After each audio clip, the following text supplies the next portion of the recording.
Hello and welcome to the Honest Talk family. If you've been here before, welcome back. And if you're joining us for the first time, I'm so excited to have you and I hope you become a part of our Honest Talk family. Now, today is the 28th of December and I'm reflecting back to last year, towards the end of the year. I wrote a list of goals and resolutions that I wanted to achieve in the year 2021. So I'm actually looking at my diary right now, and I had 21 goals that I wanted to achieve this year.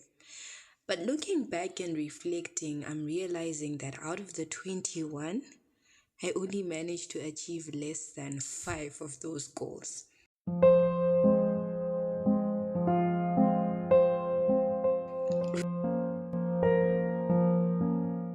Which is really crazy. And I've realized that I wrote down all of these goals, but I didn't actually have an action plan.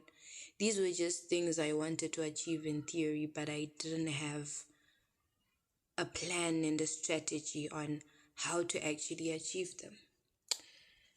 If you're someone like me, you can probably relate to this, which is why today I am going to be talking about how to take stock of your year and prepare for a better new year.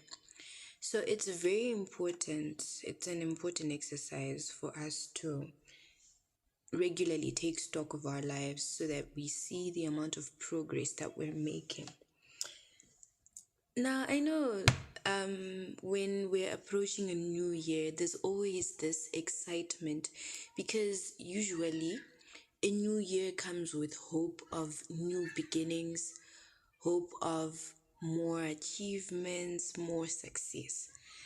Now, one thing that I've learned from this year, especially since I set my 21 goals and didn't even manage to achieve half of those, is that a new year is just a change in the calendar.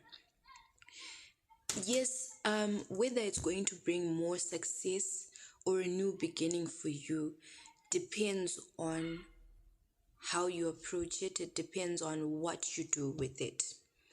So the new year doesn't really bring guarantee that we're going to achieve all of the things that we've written down, but it's more about our intentionality about the things that we want to achieve. So I hope you find that helpful.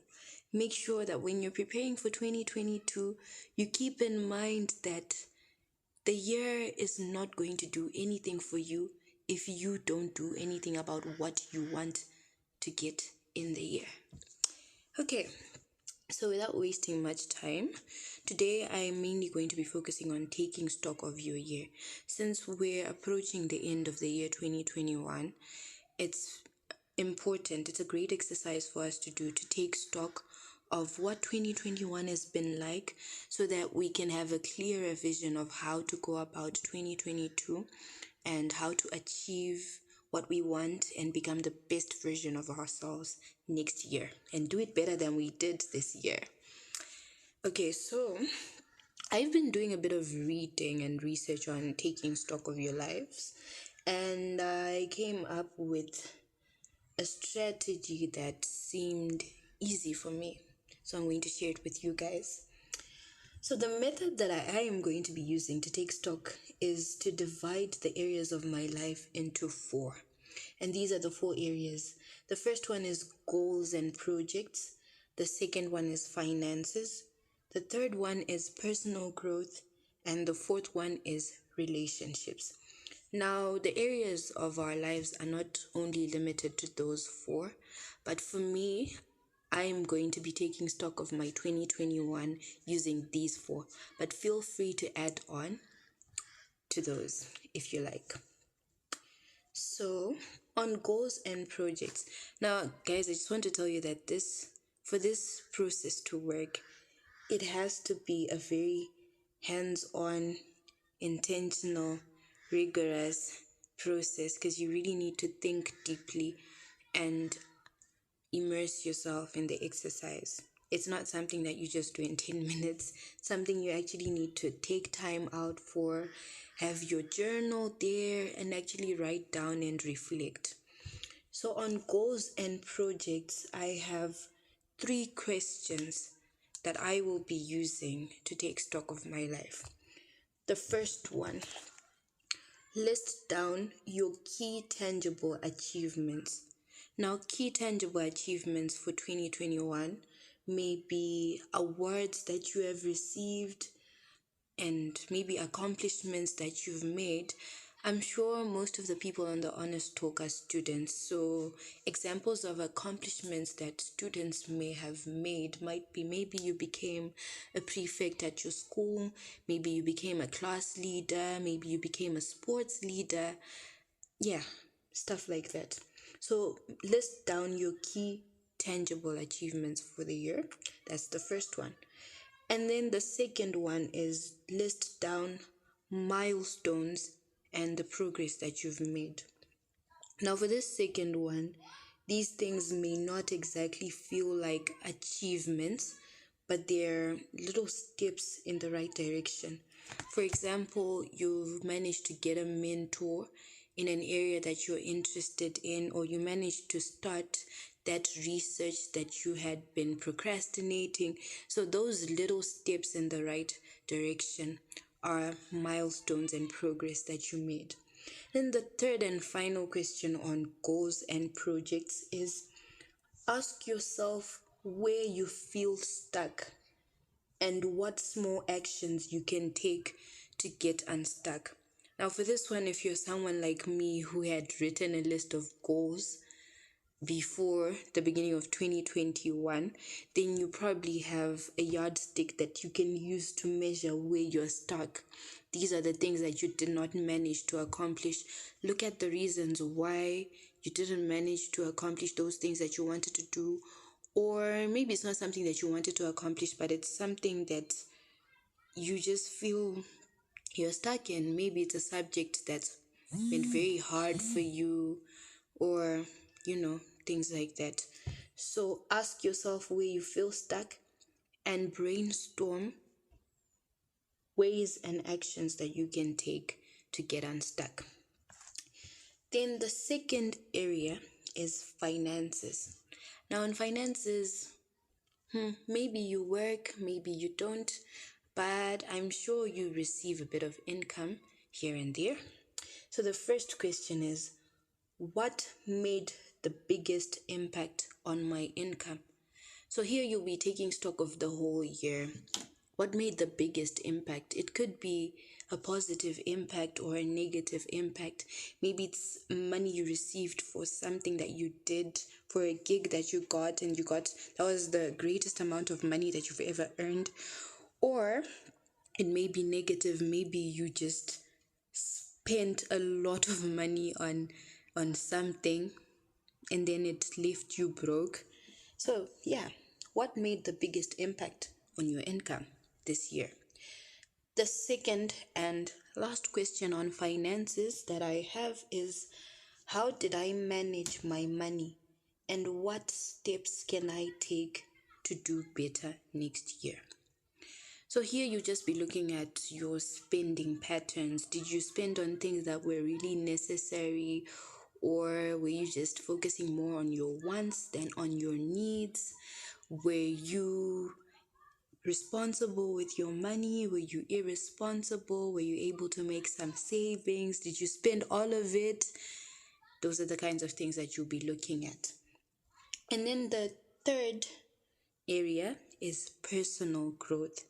Now, it's always, I personally believe that it's always important for us to continue to grow as individuals, to continue to improve on ourselves. So the first question that I have on personal growth is: what new things did I learn about myself this year? New things that you can learn about yourself are maybe you have a difficult time being patient in certain scenarios. Maybe you learned that you have a bad spending habit when you were taking stock of your finances. Maybe you learned that you've got a passion for arts and crafts. Yeah, basically any new things that you learned about yourself this year. I believe we never fully know ourselves. We continue to discover new and exciting things about ourselves as we progress in life. So that would be something exciting to take stock of. And then the second question is, how am I different today than I was last December? Now, for this one, you have to really look back at the kind of person that you were last year and compare with the kind of person that you are this year. Look at the differences and the similarities. Look at what you like that has changed and what has changed that you would want to bring back. Things like that. And then the third and final question on personal growth is, what is one thing that I will do to stretch myself in the next year? I'm a firm believer in stepping out of your comfort zone. I think it's a way of growing ourselves. So just pick one thing. You don't need to overwhelm yourself with many things, because you become like me, who set 21 goals and only managed to achieve less than 5. So just pick one thing that you want to do next year, something that's not in your comfort zone, that's going to help you stretch yourself and have a positive impact on your growth. So that's it on personal growth. Moving on to the last area, which is relationships. Now, on relationships, I have one question, but that one question I believe, will give us a lot of perspective on how our relationships have been influencing our lives. So the question is, who did I spend time with that made me feel most productive? That's 1. 2, inspired. 3, supported. 4, alive. So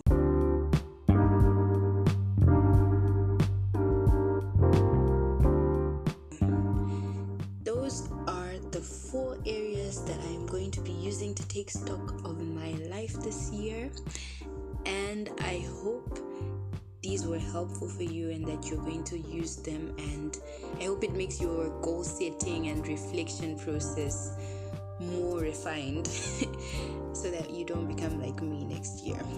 And I'm also hoping to improve next year. Hopefully I'll be doing another one soon on goal setting, so that we are ready for 2022, and when we set our goals, we have an action plan, so that next year we'll be able to look at our goals and say we achieved all of them. So guys, I hope this podcast episode was very helpful for you. Leave a like, comment, communicate with me. Let me know what things you would like me to talk about. Enjoy the rest of your day. I love you. Bye.